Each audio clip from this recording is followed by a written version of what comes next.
అప్పుడే నీకు ఉన్న దాంట్లో సర్దుకుపోవడం తెలుస్తుంది, నచ్చిన దాంతో సంతోషంగా బ్రతకడం తెలుస్తుంది.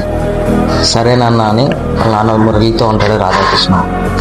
ఏంటి నాన్న, నాకు ఏమీ అర్థం కాలేదు అంటాడు ఇప్పుడు మన రాధాకృష్ణ. ఇప్పుడు అర్థం కాకపోవచ్చు, భవిష్యత్తులో ఖచ్చితంగా ఉపయోగపడతాయి, గుర్తుంచుకోవి అని వాళ్ళ నాన్న మురళి చెప్తాడు. సరే నాన్న అని ఇద్దరు కలిసి ఇంటికి వెళ్తారు. కొన్ని సంవత్సరాల తర్వాత ఇప్పుడు మనోడికి 18 ఏళ్ళు ఉంటాయి అనుకుంటా.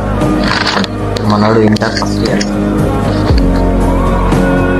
చదువు బాగా అవ్వలేదు, అందుకే ఏ గ్రూప్ తీసుకోవాలో తెలియక సిఈసి తీసుకున్నాడు మనోడు. సిఈసి అంటే ఈజీగా ఉంటుంది అనుకున్నాడు, తీసుకున్నాడు. అలానే చదవడానికి కాదు, మరీ టాపర్ కాదు, మరీ ఫెయిల్యూర్ కాదు, మీడియం.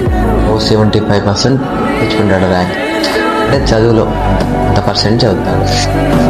అలా ఫస్ట్ ఇయర్ మొత్తం కంప్లీట్ అయిపోయింది. అప్పుడు